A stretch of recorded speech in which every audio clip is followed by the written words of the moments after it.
La Biblia nos advierte muy claramente que conforme nos vayamos acercando al final de los tiempos o a la segunda venida de Jesucristo, aumentará dentro de la iglesia la apostasía, un tema que pues casi no se ha tratado y que es importante desarrollar y comprender en esta mañana. En Lucas 18:8 Jesucristo dijo: cuando venga el Hijo del Hombre, ¿hallará fe en la tierra? Implicando que tal vez cuando Él venga no iba a haber una gran cantidad de sus seguidores, tal como pasó cuando Él se fue al cielo después de que lo crucificaran, que la mayor parte de las personas le abandonaron.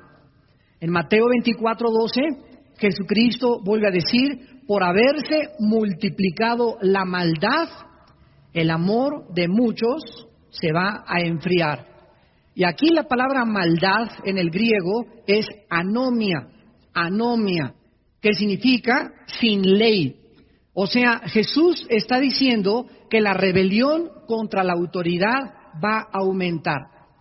Y que por este aumento de la rebelión contra la autoridad, la palabra anomia, la maldad va a aumentar. O sea, va a entrar a la iglesia esta rebelión y va a hacer que muchos cristianos tengan un concepto mucho más pequeño de la autoridad, que va a hacer que su fe sea relajada totalmente. En 1 Timoteo 4:1 el apóstol Pablo le dice a Timoteo: porque el Espíritu dice claramente que en los últimos tiempos muchos apostatarán de la fe, escuchando a espíritus engañadores y a doctrinas de demonios. Y en la segunda carta a los tesalonicenses, en el capítulo 2, versículo 3, el apóstol Pablo nos dice otra vez: nadie los engañe en ninguna manera. Está hablando acerca de la venida de Jesucristo, porque no vendrá sin que antes de que Jesús aparezca por segunda vez, vendrá la apostasía y se manifestará el hombre de pecado y el hijo de perdición. Aquí el apóstol Pablo está uniendo la apostasía, un movimiento en contra de la fe a nivel internacional, con la aparición aparentemente del hijo de perdición. Ahora, vamos a comenzar a definir en primer lugar qué es la apostasía, para continuar definiendo a los dos apóstatas que existen en el Nuevo Testamento, y en tercer lugar ver las causas de la apostasía o por qué la gente se aparta de la fe. En primer lugar, en 1 Timoteo 4:1, la palabra apostatar, en los últimos tiempos muchos apostatarán de la fe, es la palabra griega apistemi, que significa llevarse fuera, seguir otro curso, salirse del camino. Vamos a ver esta palabra en Hechos 5, versículo 37, que nos va a dar un poco más de luz.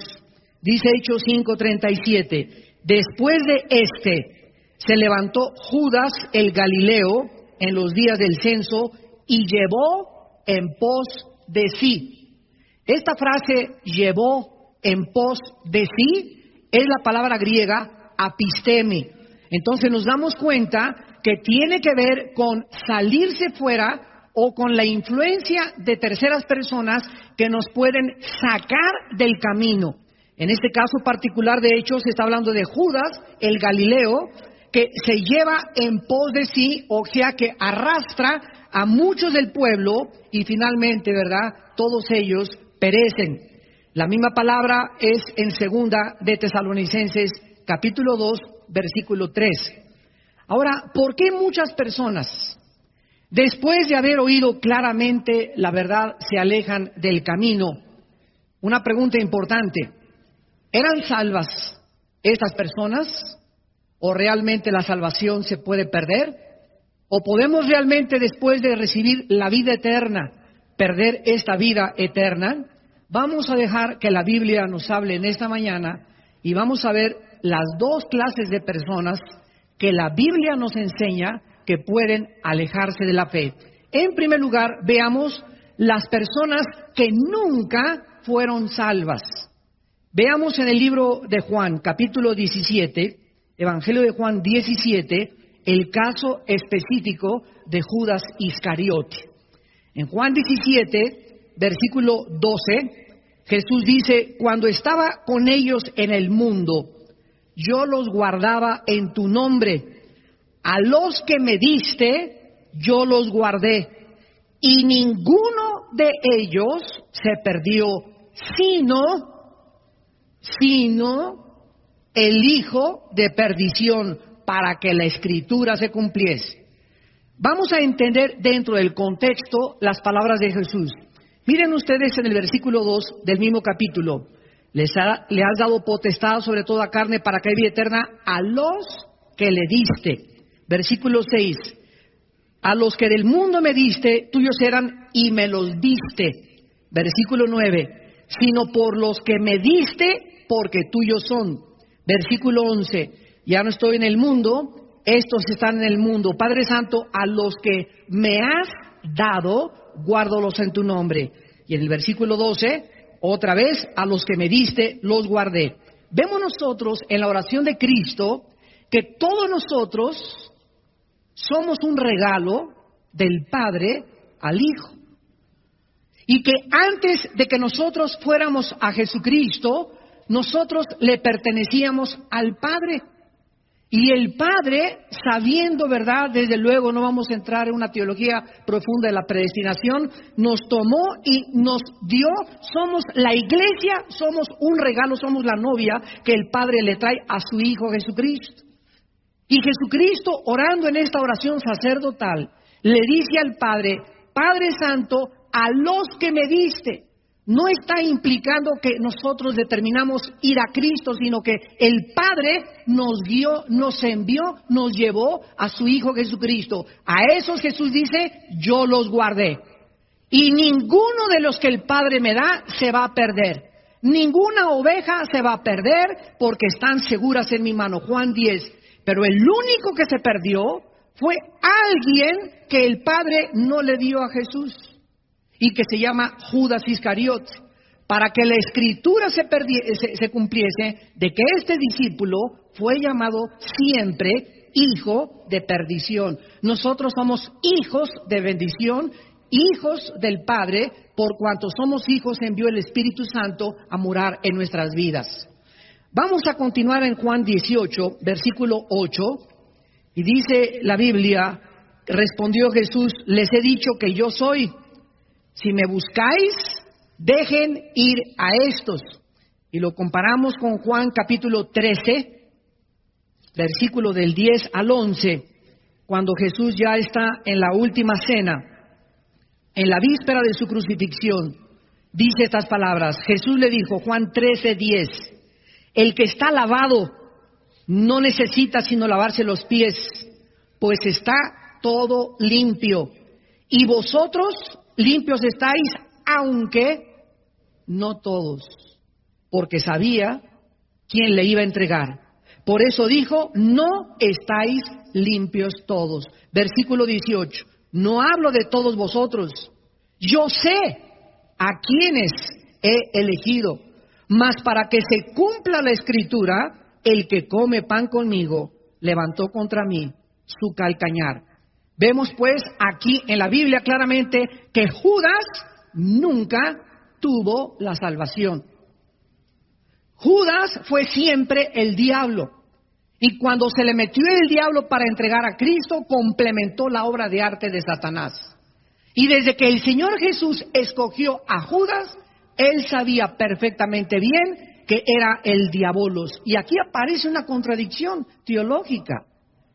¿Cómo puede Dios escoger a una persona que sabe que es el diablo para poder unirse? Es que nosotros vemos esto en la teología del origen de la maldad.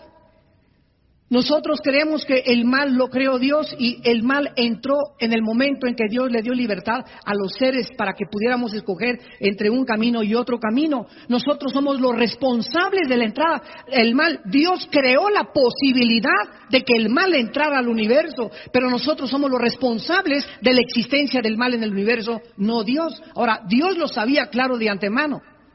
Y Dios tomó ese riesgo de permitir que la posibilidad del mal entrara, porque nosotros vamos a entender que a la larga las cosas que nosotros le llamamos aparentemente mal o un evento trágico en nuestra vida son y forman parte del plan de Dios para una bendición a largo alcance, la muerte de Cristo. ¿Quién hubiera imaginado hace 2000 años que la muerte de Cristo iba a traer algo bueno? ¿Cómo iban a imaginarse los discípulos ver a su maestro despedazado y crucificado y colgado en una cruz? ¿Qué bien podría salir de esta tragedia? Sin embargo, el peor evento de la historia se convirtió en el evento más bendito de la historia, porque gracias a la muerte y la tragedia de ese hombre, nosotros tenemos la salvación. Y lo que Satanás y lo que el mundo de la maldad creía en ese momento que era para la maldición y que era lo peor, como el Padre abandonó a su Hijo en la cruz, así como muchas veces nosotros creemos que el Padre nos ha abandonado y está haciendo el hospital. Si Dios me amara, no hubiera permitido que yo estuviera enfermo. Acuérdate de Jesús. ¿Amó Dios a Jesús en la cruz? ¿O lo abandonó en la cruz? Lo abandonó en el momento en que cargó con nuestros pecados. Pero Él fue en un acto de amor que nos dio a Jesucristo. Y cuando nosotros atravesemos ese tiempo, debemos esperar eso. Dios nunca nos va a abandonar. De ese hecho, de esa hospitalización, de esa tragedia que acaba de atravesar, Dios va a sacar algo infinitamente superior. En el caso de Jesús, Dios a través de la Biblia nos corre las cortinas y nos permite ver lo que sucedió, una bendición. En el caso nuestro muchas veces Dios no nos dice lo que está pasando cuando atravesamos en la vida, pero en ese momento nos dice, sigan confiando en mí. Decía David en el Salmo 56:3, en el día que temo, en ti confío. Nunca es nuestra confianza más grande en Dios que cuando no podemos explicar cosas que no tienen una lógica o un razonamiento elemental en nuestra imaginación o en nuestros pensamientos. Es muy fácil tener fe cuando todas las cosas existen. Es muy fácil decir 2 más 2 es 4. No hay ningún problema para creer que 2 más 2 es 4. Es muy fácil creer en el sol porque el sol al mediodía se pone. Pero en un mundo donde las cosas son en contra nuestra, es difícil la fe. Por eso la fe es algo que va en contra de lo que nosotros rodeamos y estamos acostumbrados a ver. Es confiar en Dios en medio de circunstancias adversas de nuestra vida. Y ahí es cuando nosotros verdaderamente experimentamos y nos damos a conocer de qué material estamos hechos. Veamos al apóstol Pedro hablando también en su segunda carta, en el capítulo 2, de estos apóstatas que nunca fueron salvos. No solamente nos vamos a quedar con Judas, vamos a ver varios ejemplos en el Nuevo Testamento para que no tengamos dudas al respecto. En la segunda carta de Pedro, sobre todo en el capítulo 2, se describe a los falsos maestros. Dice en el versículo 1, hubo falsos profetas, como habrá entre ustedes falsos maestros. Y es importante distinguir entre un falso maestro, un falso apóstol, un falso evangelista, y un evangelista o un apóstol o un maestro que de vez en cuando hablan barrabasadas. Como Apolo, ¿se acuerdan ustedes que en el libro de los Hechos comenzó a decir quién sabe qué tantas cosas? Y Priscila y Aquila le llamaron aparte y le dijeron a Apolo, no es por ahí, es por aquí. Pero Apolos no podía ser considerado un falso maestro. Era un cristiano, era un predicador neófito, prematuro, que no tenía muchas bases y comenzó a entender mejor el camino de la salvación. Entonces, no, porque un predicador diga una tontería o porque alguien diga esta cosa, no necesariamente él es un falso maestro. El falso maestro, con el tiempo y con sus mensajes y por su fruto, se dan a conocer. Veamos a continuación. Dice en esta segunda carta de Pedro, el apóstol, que estos falsos maestros introducen, versículo 1, introducen encubiertamente, ¿verdad? Disfrazan sus herejías, sus enseñanzas, y que son destructoras, y niegan al Señor que los rescató, atrayendo sobre sí mismos destrucción repentina. Muchos seguirán sus disoluciones, por causa de los cuales el camino de la verdad será blasfemado, y por avaricia harán mercadería de vosotros con palabras fingidas. Pedro describe claramente que una persona que ama el dinero Un hombre de Dios que ame el dinero, un hombre de Dios que cobre por sus servicios, está en camino de apostatar de la fe. Ahora que estábamos en esta cruzada la semana pasada en Tabasco, les decía yo al grupo de pastores que nos invitaron, nos hablan de Colombia, nos hablan allá de Venezuela. Hermano, queremos que vengan a traer una cruzada aquí a nuestra ciudad. ¿Cuántos son sus honorarios? Digo, ¿de qué me están hablando? Sí, le estamos preguntando que cuántos son sus honorarios. Y les dije, ¿quién les ha cobrado honorarios? Porque el día que ustedes inviten a un evangelista que les cobre honorarios, no lo vuelvan a invitar. Es un mercenario de la fe. Está prostituyendo el evangelio. Un hombre de Dios no puede cobrar. Bueno, díganos en qué tipo de hotel quiere que lo pongamos. No les voy a decir, pónganme donde ustedes quieran. Yo primero tengo que asegurarme, voy a orar, de que esto es de Dios. No solamente agarro el teléfono y acepto la invitación, tengo que pedirle a Dios la dirección de que es de Dios. Y si es de Dios, Él proveerá. Y no me importa donde me pongan ustedes, no me va a faltar ni comida. Y si me quieren dar ofrenda, dénmela. Y si no me la den, está bien también. Dios otro día me la dará por otro lado. Pero yo voy ahí a predicar el evangelio.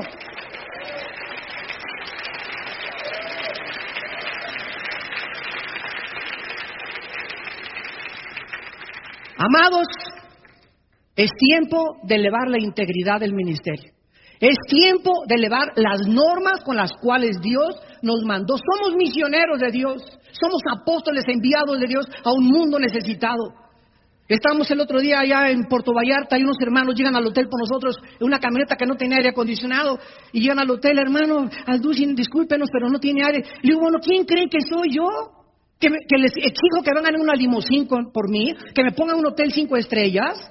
Pablo andaba en burro, andaba en caballo, se dormía en petates. Y nosotros los predicadores del siglo XX estamos exigiendo que se nos trate en hoteles con aire acondicionado y que nos recojan en coches que tengan aire. ¿En qué siglo estamos viviendo del evangelio? Estamos acostumbrándonos a un mundo de comodidades, a una fe instantánea. Todo es café instantáneo, sopa marucha instantánea. Y quieren meter al microondas a los cristianos ahora. No hay tal cosa como una santificación inmediata. La santificación es un proceso que nos dura toda la vida. Me dice un hermano el otro día, es que tuve una experiencia con el Señor y me caí al suelo y sentí que me pasó esto y que Dios me quitaba tantas cosas de mi vida. Y le dije, cuando te levantes mañana las vas a volver a tener. ¿Qué crees tú que ya Dios te quita de un día para otro? El que piensa que está firme, mire que no caiga. El pecado morará dentro de nosotros durante toda la vida y ahí a los 99 años de edad que yo tenga en el hospital, antes de expirar mi alma al Señor, ahí el pecado seguirá luchando en contra del Espíritu. Nunca debemos de bajar la guardia, ni creer que ya la santificación de antiero te sirve para mañana. Todos los días tienes que luchar. Todos los días tenemos que pelear contra la carne. Todos los días tenemos que crucificar las cosas que creíamos que ya habíamos vencido. Ahí están potencialmente dentro de nosotros. Y eso es lo que nosotros tenemos que cuidar en nuestra vida. Ahora dice aquí en esta carta, el versículo 14 y 15 de segunda de Pedro, el apóstol continúa describiendo a estos falsos apóstatas, maestros apóstatas que nunca fueron salvos. ¿Cómo lo sabemos? Dice el versículo 14 y 15, tienen los ojos llenos de adulterio, no se sacian de pecar. En 1 Juan 3:9 dice, el que practica el pecado no puede ser hijo de Dios, porque la simiente de Dios permanece en él. Y vemos que estos hombres hacen del pecado un hábito continuo, no se sacian de pecar, seducen a las almas inconstantes, tienen el corazón habituado a la codicia, son hijos de maldición. Jamás se nos llamará en el nuevo pacto a nosotros hijos de maldición. El que tiene el Espíritu de Dios ya no puede estar bajo ninguna maldición. Podemos heredar maldiciones de nuestros antepasados, pero Cristo ha hecho maldición en su cuerpo por nosotros y nosotros somos hijos ahora de bendición. Dice el versículo 15, han dejado el camino recto. Vean ustedes, han dejado, o sea, estuvieron, militaron, se metieron a las filas del cristianismo, pero jamás entraron como Judas, entraron encubiertamente. ¿A qué? A destruir el evangelio. Se han extraviado siguiendo el camino de Balaam. Balaam se distinguió por la avaricia, por el dinero, el cual amó el premio de la maldad. Y en el versículo 21 y 22, el apóstol Pedro concluye terminante y drásticamente. Mejor les hubiera sido no haber conocido el camino de la justicia que después de haberlo conocido volverse atrás del santo mandamiento que les fue dado. Escuchen el versículo 22. Les ha acontecido lo del verdadero proverbio: el perro vuelve a su vómito y la puerca lavada a revolcarse en el cielo, en el cieno. ¿Por qué el perro, cuando come algo y lo vomita, se lo vuelve a comer? ¿Por qué los gatos no hacen eso? ¿Por qué los rinocerontes no hacen eso? ¿Por qué los leones no hacen eso? ¿Por qué los pericos no hacen eso? ¿Por qué solamente el perro tiene esta característica? Pues porque es perro, ¿verdad? Sí, para que el perro no regrese a su vómito, se le tiene que cambiar su naturaleza. ¿Por qué el puerco lo bañas y le pones un perfume y le pones un listón y lo sacas? Dura 10 minutos y regresa otra vez al lodo, porque es su naturaleza. Para que el puerco no regrese al lodo y el perro no vuelva a su vómito, necesitarían que se les cambiara su naturaleza. Así estos falsos maestros, estos apóstatas que entraron y se dijeron que militaban dentro de nuestras filas, nunca fueron salvos. ¿Por qué? Porque su naturaleza nunca fue cambiada. Regresaron a su vómito, les duró muy poco tiempo, porque fueron personas introducidas, fueron espías enviados del infierno. Y estas personas jamás tuvieron la salvación. El apóstol Juan también los menciona. Primera de Juan 2:19. Salieron de nosotros, pero no eran de nosotros. Salieron de nuestras filas, militaron un tiempo dentro de nosotros, pero no eran de nosotros. Para que se manifestara que no todos los que estamos aquí en este congreso, que no todos los predicadores que oyes, que no todos los libros que lees, que no todos en los seminarios son salvos. Estamos infiltrados. Es una mezcla la iglesia de cizaña con trigo. Estamos infiltrados y hasta que pase el tiempo, los corazones son manifestados después de la prueba y del fuego de la fe, como vamos a ver más adelante.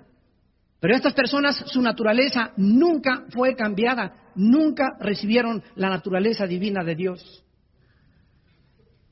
En 2 de Juan, versículo 9, el apóstol vuelve otra vez a insistir sobre lo mismo y dice: cualquiera que se extravía y no persevera en la doctrina de Cristo no tiene a Dios. El que persevera en la doctrina de Cristo, ese sí tiene al Padre y al Hijo. En 1 de Juan 5:10-12 dice la Biblia: el que tiene al Hijo tiene la vida. El que no tiene al Hijo, aunque sea presbiteriano, y sea de Villanueva, y sea de Guadalajara, y sea de Puerto Rico, y sea de Estados Unidos, y sea bautista, y sea pentecostal, el que no tiene al Hijo no tiene la vida. Cualquiera que permanece en el camino y se sale, vamos a ver que los apóstatas nunca regresan, se salen y no regresan jamás. ¿Por qué no regresan? Vamos a ver ahora los apóstatas cristianos que no eran salvos y que se apartan temporalmente. Hay una grande diferencia. El apóstata que nunca fue salvo se aparta para perderse, pero el que es hijo de Dios, Dios lo trae con cuero.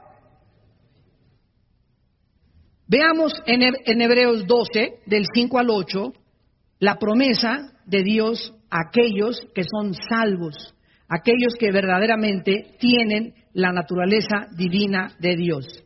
Dice en Hebreos 12, versículo del 5 al 8, ya habéis olvidado la exhortación que como a hijos se os dirige, diciendo: hijo mío, no menosprecies la disciplina del Señor, ni desmayes cuando eres reprendido por Él, porque el Señor al que ama, disciplina, y azota al que recibe por hijo. En otras palabras, si tú no eres hijo de Dios, esos apóstatas, esos maestros, como nunca fueron hijos de Dios, nunca reciben la disciplina de Dios, hasta el tiempo se manifiestan sus corazones y se pierden. ¿Quién es, por ejemplo, Jim Jones?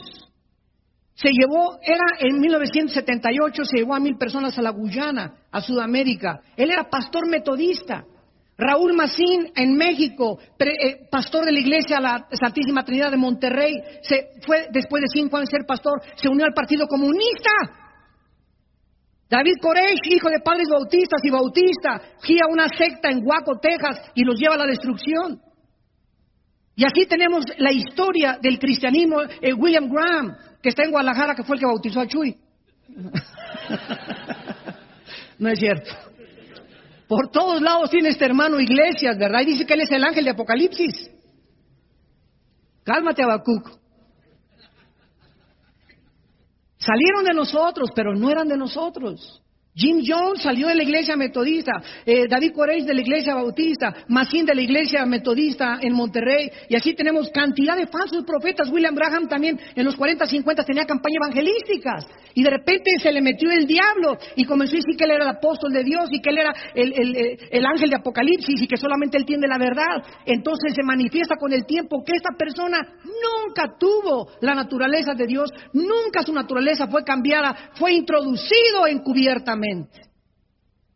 Pero los hijos de Dios, dice la Biblia, son disciplinados por el Señor. En la historia del hijo pródigo, el hijo pródigo es otro ejemplo de un cristiano. Nunca dejó de ser hijo. Se usa evangelísticamente este mensaje y está bien. Pero si nos vamos al exégesis del pasaje, nos damos cuenta que el hijo pródigo nunca perdió su posición de hijo. Y se salió y apostató y se fue y dame y se perdió, pero llegó un momento en que despertó su conciencia del Señor y estando en esa condición dijo, ¿qué hago aquí alimentando a los puercos? En la casa de mi padre. Se levantó y fue y se arrepintió y dijo el padre, ¿verdad? Mi hijo estaba perdido, pero ha sido hallado ahora. Y vemos la disciplina de Dios de cómo lo lleva a desperdiciar su vida, pero regresa porque Dios ha prometido que lo que ha comenzado en nuestra vida, Filipenses 1:6, lo va a completar. Y dice en Judas que Dios es poderoso para guardarnos sin caída también. Y dice en Primera de Pedro que somos sostenidos por el poder de la fe. Mientras nosotros nos mantengamos confiando en Dios, Dios nos seguirá sosteniendo.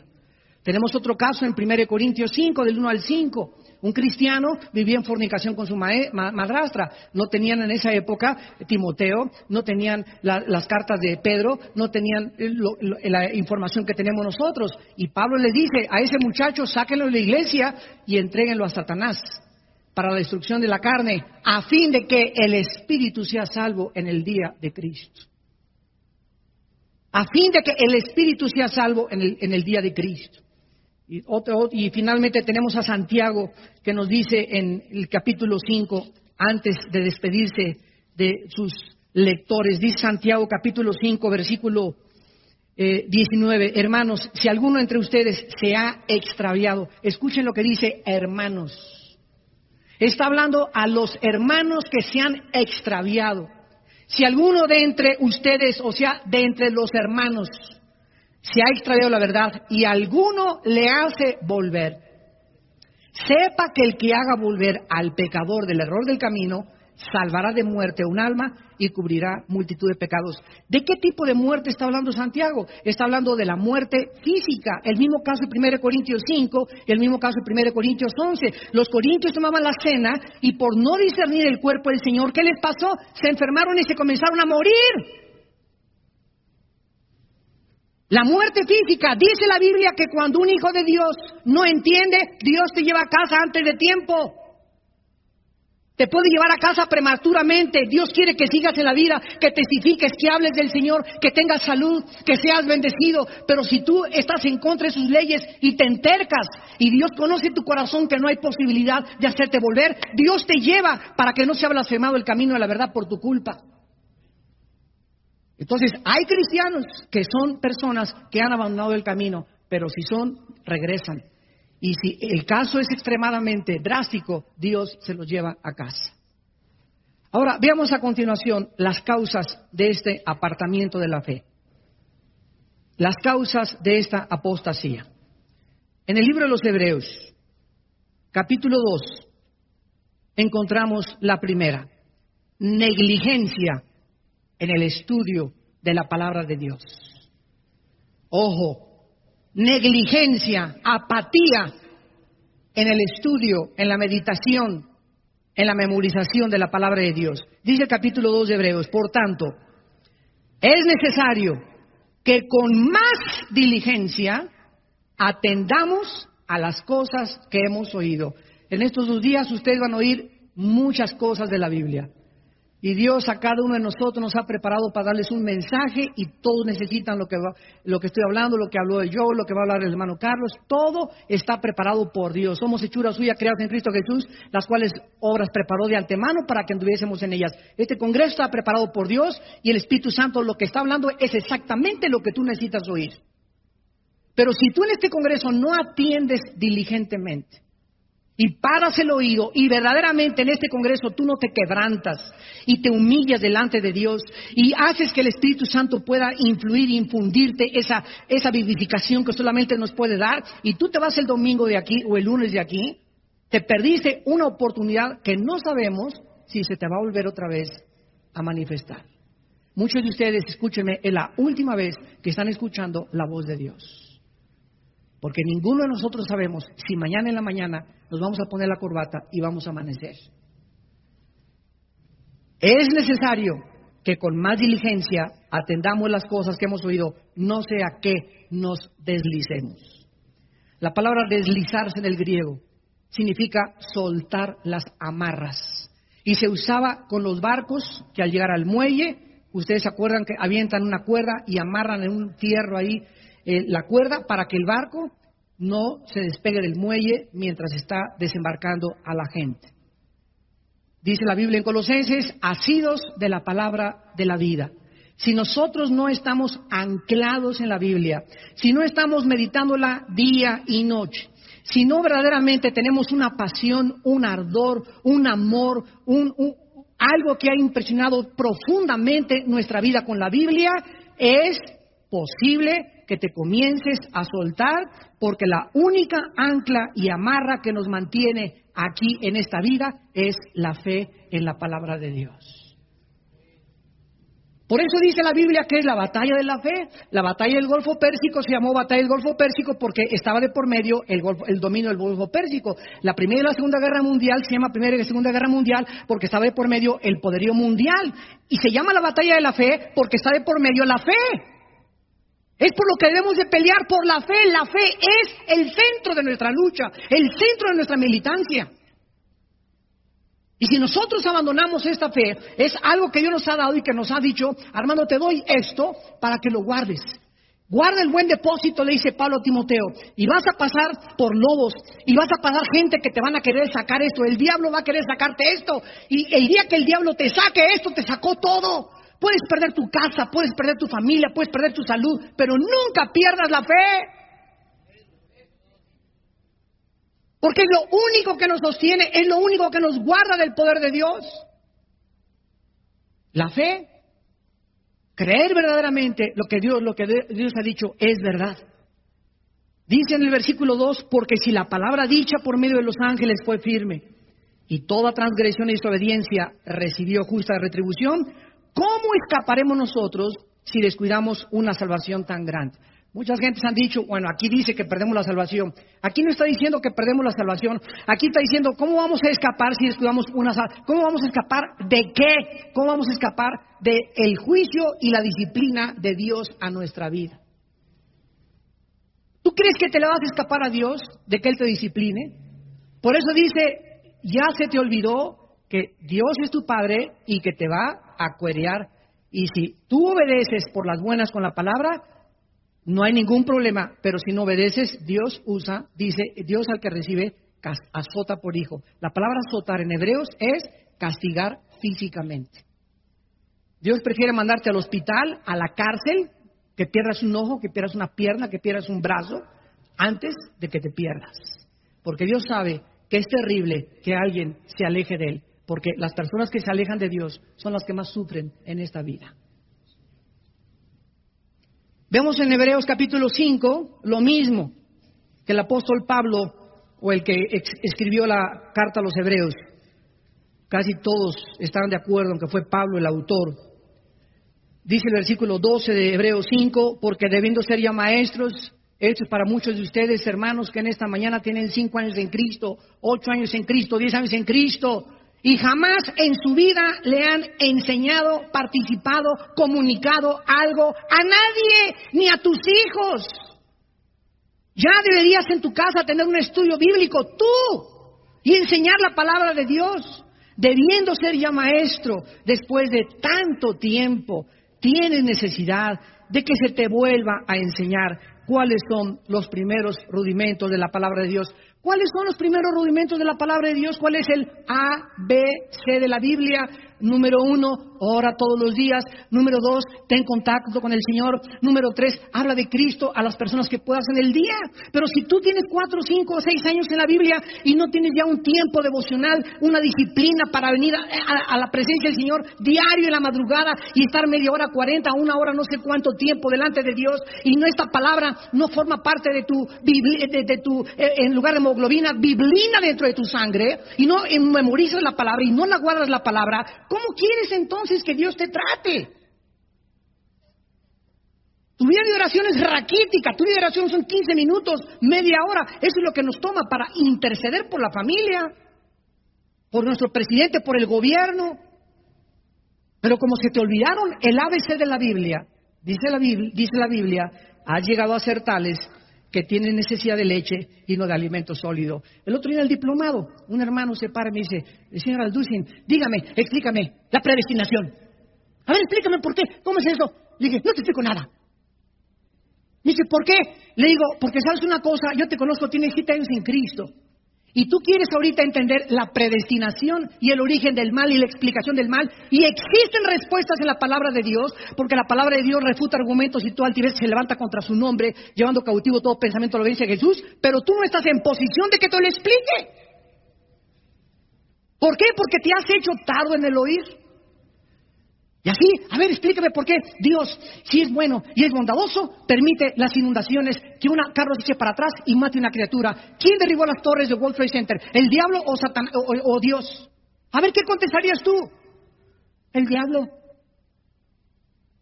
O sea, no podemos ni siquiera ya vislumbrar ni discernir lo que está pasando en el mundo. ¿Quién es el bueno ahorita? ¿El presidente Bush y la coalición persiguiendo a los terroristas o Bin Laden? Ahorita el héroe es Bin Laden. Se han cambiado los valores en el mundo que vivimos, que se ha perdido el discernimiento en la misma iglesia, y los mismos cristianos ya no sabemos ni distinguir quién es el bueno y quién es el malo. Y Isaías nos advierte en capítulo 5 y nos dice, ay de los que a lo amargo le dicen dulce, a lo dulce amargo, a lo bueno malo y a lo malo bueno. Y los medios de comunicación y la presión de CNN y de los noticieros hacen que tu vida se llene del concepto del mundo, cuando nuestros pensamientos no son formados ni moldeados por el mundo, sino por Dios. Y ya los cristianos no saben si Bin Laden es como el Che Guevara, y al ratito hay un pastor ahí con un retrato de Bin Laden arriba de su cama. Increíble, pero cierto, es el mundo en que estamos viviendo. ¿Y todo por qué? Porque comenzamos a abandonar la palabra de Dios. Dice el versículo 13, el que participa de la leche es, ¿qué cosa? Inexperto. Entonces, el ateo, la palabra de Dios es una espada, ¿verdad? En Efesios 6. Inexperto, ¿qué significa? Imagínense un niño de 6 años con una espada contra un espadachín. El espadachín se llama el pastor de los mormones. Entonces viene un mormón contigo, o viene un testigo de Jehová, o viene un ateo, o viene un evolucionista, o viene un científico con un mazazazo así tremendo, y tú, porque no sabes ni cómo mover, ni cómo defenderte a las teorías, a los argumentos, a las falacias, a las postulaciones, a las proposiciones filosóficas. No sabes cómo reaccionar, y ahí están los cristianos arrinconados. Es lo que les pasó a nuestros hermanos en Tabasco y en el mundo entero. El mundo intelectual nos está arrinconando, y es tiempo en que la iglesia ahora correteemos a los ateos y les presentemos a la televisión que este libro es más congruente y tiene más lógica y tiene más evidencias científicas que todas las barbaridades de Walter Mercado.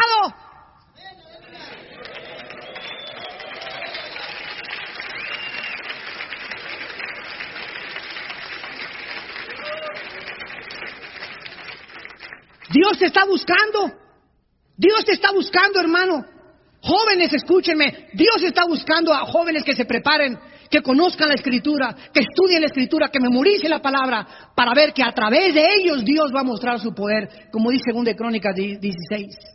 Dios está buscando, sus párpados buscan hombres que tengan un corazón recto para mostrar a través de ellos su poder, para infundirles ánimo, para infundirles sabiduría, para infundirles un valor sobrenatural que es el que se necesita para pelear con tantos gigantes de los cuales la tierra está poblada. Necesitamos Davides, necesitamos Danieles que estén escudriñando, necesitamos Josés que estén verdaderamente aguantando con paciencia el tiempo de Dios. Necesitamos entender qué es lo que Dios quiere en nuestras vidas.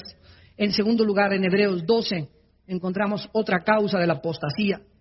Y esta es, desgraciadamente, la más común en la mayor parte actualmente del mundo cristiano.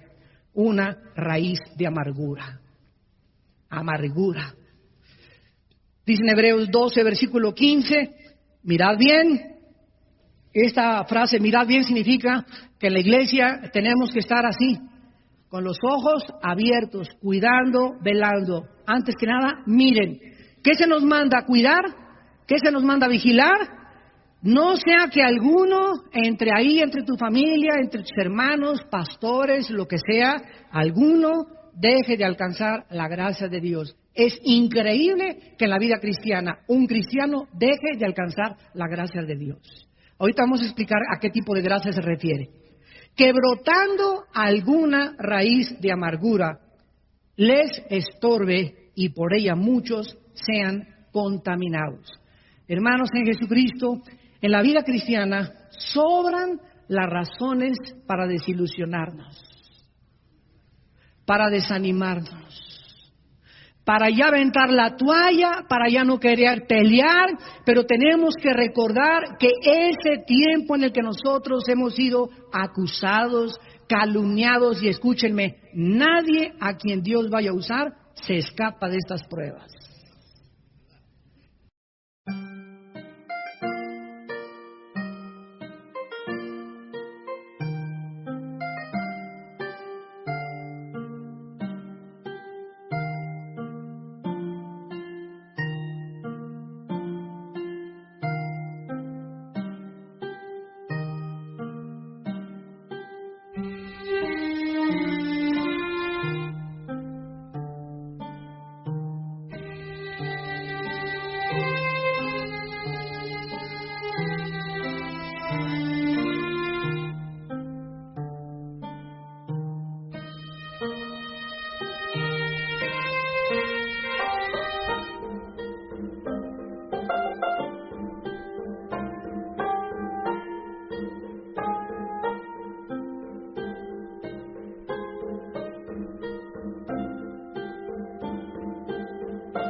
Nadie.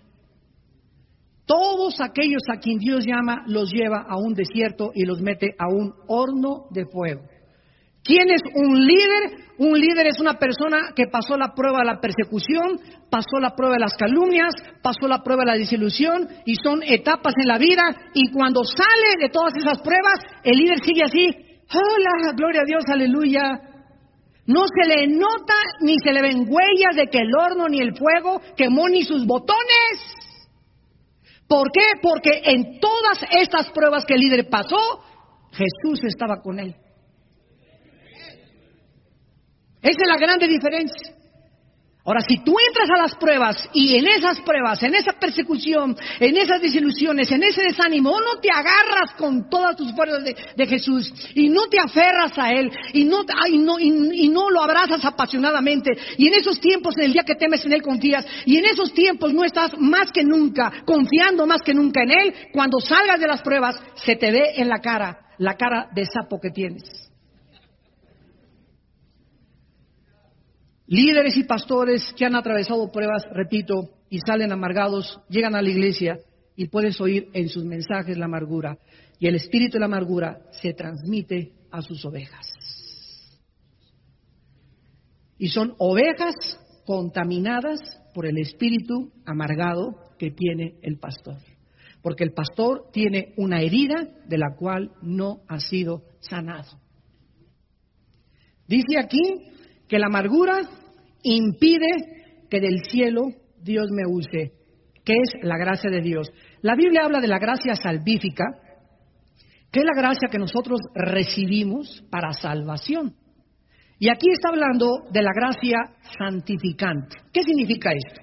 Dios, en el momento que me convierto, me da su gracia, y por esa gracia es una fuerza inmerecida de Dios, es una capacidad que Dios me da para que yo pueda creer en su Hijo Jesucristo y pueda formar parte de su ejército. Pero una vez que yo soy cristiano, necesito todos los días de mi vida esa gracia seguirla recibiendo.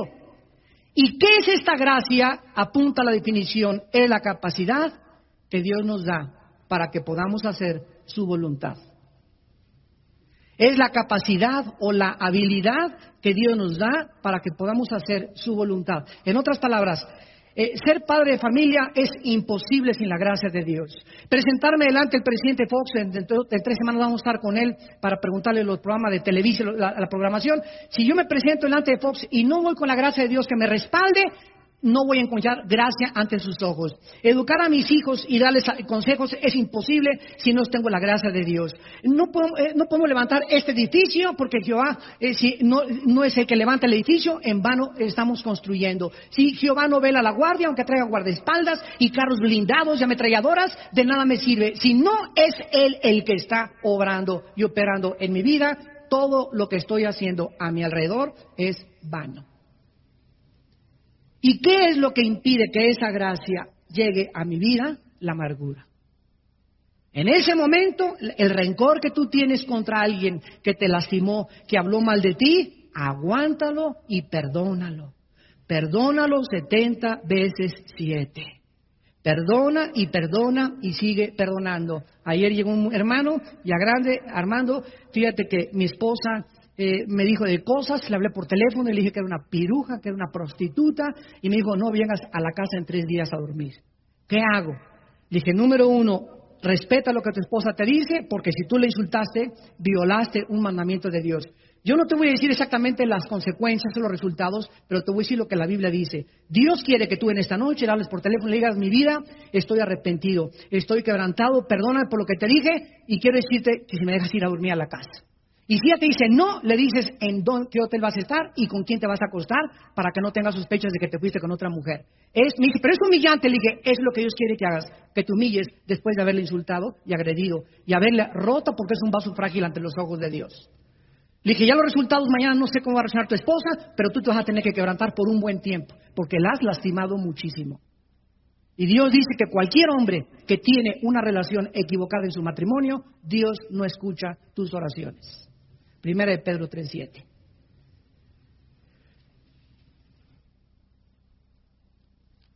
Tenemos en tercer lugar, hermanos, para terminar, nos faltan muchas, pero en 1 Timoteo 6, versículo 20 al 21, tenemos otra causa que te puede hacer extraviarte de la fe, y le dice Pablo a Timoteo, 1 Timoteo 6, versículo 20 y 21, oh Timoteo, guarda lo que se te ha encomendado, evitando las profanas pláticas sobre cosas vanas y los argumentos de la falsamente llamada ciencia, la cual profesando algunos, ¿qué les pasó? ¿Qué les pasó? Se desviaron de la fe. Otra causa por la cual nosotros podemos apartarnos de la fe es estar atentos al falso conocimiento. Si llega un maestro en tu escuela, imagínate que tú eres un estudiante de secundaria o de preparatoria, y le dice al muchacho, tú eres de los que creen en que una pareja fue creada al principio, y no crees las postulaciones de Carlos Darwin, ni Friedrich Nietzsche, ni Jean-Paul Sartre, ja, ja, ja, ja. No me digas que tú eres de esos cristianitos. Ante este ataque y ante esta amenaza, nuestros jóvenes actualmente están prestando oído más al falso. La palabra ciencia es gnosis en el griego, que significa conocimiento. Están prestando oído más al falso conocimiento del mundo, que tiene su origen en el mundo, que el conocimiento de la palabra de Dios. Entonces, si tú sigues juntándote con ese ateo y no tienes conocimiento de la palabra de Dios profundos, no te estás discipulando, no tienes bases doctrinales ni teológicas, el falso conocimiento del mundo es el que ha arrastrado a casi el 60% de la juventud en Tabasco y los está llevando a quitarse la vida. ¿Saben ustedes en la clausura, en la Plaza de Toros, lo que les dije el domingo en la noche? Les dije, porque me dijeron que estaban todos los maestros ateos de las principales escuelas de Tabasco. Y les dije, ustedes son los culpables de estos suicidios. Porque ustedes les enseñan a los jóvenes que venimos de los animales, y cuando se enseña que venimos de los animales, se quita la culpabilidad del pecado. Si realmente somos el resultado de la evolución, no hay culpa del pecado, no hay temor de Dios. No hay propósito, no hay significado para vivir. ¿Cuál es la razón entonces de mi existencia? Estoy exactamente guiado por los instintos como los animales. Si somos el resultado de unas sustancias químicas que produjeron materia viva, entonces, ¿quién nos explica el origen de la vida? Porque la evolución no tiene una sola prueba científica. Una sola no existe. Darwin dijo, el día que se pueda producir de sustancias químicas materia viva, en ese momento se comprobaría mi teoría. Jamás se ha podido comprobar eso. La complejidad de una célula es infinitamente superior a la más grande computadora, chips y cosas tecnológicas que hayamos hecho en el mundo. Una sola célula. Decía Carlos Sagan, el ateo, hace 2 años antes que se muriera. Sí, de ahí la palabra, vieron la película Contacto. La película Contacto es el libro de Carlos Sagan y es resultado de sus investigaciones. Sagan dijo, antes de morir, si yo recibiera un mensaje del cielo y podría comprobar que es del cielo, podría estar seguro que Dios existe. Sin embargo, Sagan no sabe que no solamente hemos recibido un mensaje, sino que el mismo Dios bajó en la persona de Cristo hace 2000 años. Ahora, ¿qué mensaje hemos recibido del cielo? Miren ustedes. ¿Saben ustedes cuál es la última evidencia que Dios nos está dando científicamente a los cristianos para demostrar que la Biblia es la palabra de Dios? Los códigos secretos de la Biblia. ¿Saben ustedes de qué les estoy hablando? De que una persona, un hermano, Rafael Bayán, en San Antonio, Texas, comenzó a ver la Biblia en el Antiguo Testamento y comenzó a descubrir que cada 14 letras, o sea, se brincaba cada 14,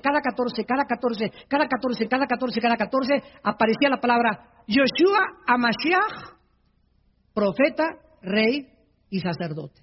Cada 14 letras. Esto se llama letras equidistantes y se llama código. Este hombre mandó este descubrimiento a Canadá al jefe de los rabinos en Canadá, un judío no mesiánico, que cuando comenzó a leer el libro de este hermano, comenzó a escudriñar la Biblia y se convirtió al cristianismo. Y ahora este rabino, el jefe de los rabinos judíos en Canadá, está en las calles de Canadá predicando a Jesucristo como el Mesías. ¿Saben ustedes de qué le estoy hablando? Miren, hagan de cuenta que lo que es un código. Los códigos comenzaron a descifrarse en la Primera Guerra Mundial. Yo estoy en la cárcel, mi esposo está afuera y le quiero mandar un recado que no quiero que nadie lo intercepte. Es lo que está haciendo Bin Laden. En eso le mando una carta a mi esposa, ¿cómo estás? Muy bonita, bla, bla, bla, bla. Pero le digo a mi esposa, cada cuarta letra, sácala. Cada cuarta letra, sácala. Cada cuarta letra, sácala. Y ahí está verdaderamente el mensaje que te quiero enviar. Entonces nadie puede saber que cada cuarta letra se encuentra un mensaje en código. Código es un lenguaje en secreto, escondido, que nadie puede descifrar más que las personas que lo desarrollaron. Entonces, Dios escondió en la Biblia códigos secretos solamente para demostrarnos, como dijo este rabino, jamás nosotros que somos los maestros de la Torah, o así lo asumimos, hubiéramos imaginado, esto es sobrenatural. Cuando se encontró en código también el nombre de Hitler, se encontró el nombre de Auschwitz, que es el nombre de los campos de concentración donde mataron a millones de judíos en Alemania. Se encontró el nombre de Himmler. Y estos no son coincidencias. Ahora una cosa importante, nunca los códigos que están descubriendo hablan del futuro, sino de cosas pasadas. En eso hay que tener cuidado. Que en el código dice que va a pasar esto, no le creas. Que un terremoto, no le creas. Que Cristo viene, no es cierto. Hay falsos profetas de códigos también. Pero nos damos cuenta que Dios ha encerrado el verdadero conocimiento que se encuentra en la persona de Jesucristo. Tú no puedes enfrentarte a un ateo y decirle, oiga, ¿por qué es ateo? Les voy a decir, el 90% de los ateos...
90% de los ateos son ateos por amargados, porque no pudieron, como el dueño de CNN, la cadena de información más grande del mundo, Ted Turner. A los 17 años se muere su hermana de cáncer. Él iba a la iglesia bautista. No puede, sus pastores no le dan respuesta, no se enfrenta con el problema del sufrimiento teológicamente, y al morir de su hermana de cáncer, decirle: Padre, ¿por qué no la salvaste? Si tú eres un Dios que no salvaste a mi hermana, no mereces que yo te sirva. Y se volvió ateo, Ted Turner, o sea, nunca fue cristiano. Y es el enemigo más grande del cristianismo actualmente. Se casa con una muchacha, la reina de los aeróbics, Jane Fonda. La muchacha Jane Fonda se convierte hace 4 años a Jesucristo. Ted Turner le dice: o tú o Cristo. Le dice: Jane, see you later, alligator. Ahí nos vemos. Se divorcian los dos, ella hace un libro y dice Jane Fonda en su biografía: jamás en mi vida había estado casado con el hombre más rico y millonario del mundo, pero a la vez el hombre más vacío, más amargado y con el odio más grande contra Dios que jamás he escuchado. La última vez que le dije a Ted cuando hablamos por teléfono fue: Ted, si realmente no existe Dios, ¿por qué te has pasado la vida peleando contra algo que no existe?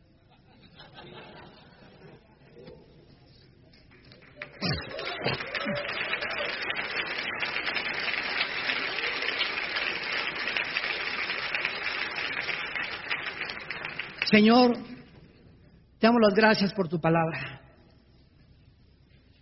Somos sostenidos por tu poder mediante la fe. Y además, es nuestro escudo. No podemos darnos el lujo de vivir en el mundo que nos rodea con el escudo bajado. Somos tus soldados que vamos de paso por un territorio ocupado por el enemigo temporalmente, pero que por tus profetas los hebreos escribiste que esta tierra nos sería entregada al final. Y tú la ibas a restaurar y la cambiarás y harás cielos nuevos y tierra nueva, en los cuales morará la justicia. En aquel día podremos decir con todo nuestro corazón que las aflicciones, los sufrimientos, las desilusiones y las pruebas de esta vida en nada son comparables con las glorias que se manifestarán a nosotros. En aquel día será como haber entrado a un hotel de paso y haber pasado una sola noche mala comparado con lo que nos espera. Oh Dios, necesitamos en México, Señor, un grupo de varones. Sabemos que nunca serán muchos, será un pequeño remanente, pero los pequeños remanentes son los que tú usas en tu poder. Danos un pequeño remanente de hombres en México, Padre, íntegros, que amen la justicia y que amen la piedad, que en sus corazones haya honestidad y que hablen siempre la verdad en su corazón, que no engañen a su prójimo, y que aún jurando en daño suyo, no por eso cambien. Estos son los hombres que tú estás buscando. Hay muchos de ustedes que han llegado a este congreso desanimados, desilusionados, y Dios te trajo a cargar tus baterías, a decirte que Él es el que te infunde ánimo y fuerza para vivir. Y en esta noche, en esta mañana en la que tú tal vez te has alejado de Dios, te has estado enfriando sin que tú te des cuenta, con el peligro de extraviarte y de apostatar, dile a Dios en tu corazón en este momento: Señor mío y Dios mío, he comprendido que es un lujo no vivir cerca de ti, porque separado de ti jamás nunca podré hacer nada. Señor Jesús, te digo que te amo con todo mi corazón. Tú diste tu vida por mí, tu sangre en la cruz para pagar mis pecados. Oh Dios, dame ese amor también por las almas perdidas. Dame ese amor por mis hermanos, que pueda en la iglesia donde yo asisto perdonar a mis hermanos, tolerarlos y soportarlos, como tú me toleraste y me soportaste en la cruz del Calvario. Dame la fuerza, Señor, para vencer y no hacer caso cuando la gente habla mal de mí. Tú que conoces mi corazón, tú me vindicarás, porque tú vindicas al justo, y tú levantarás al justo y le pondrás sus pies sobre la roca, y pondrás un cántico nuevo en mis labios, y podré ver el pasado como una pesadilla necesaria para formar mi carácter y ser un hombre de compromiso. Señor, te doy las gracias en esta mañana por tu perdón, porque no quiero volverme a alejar de ti, porque en estos tiempos lo único que me sostendrá será tu presencia. En el nombre de Jesús. Amén.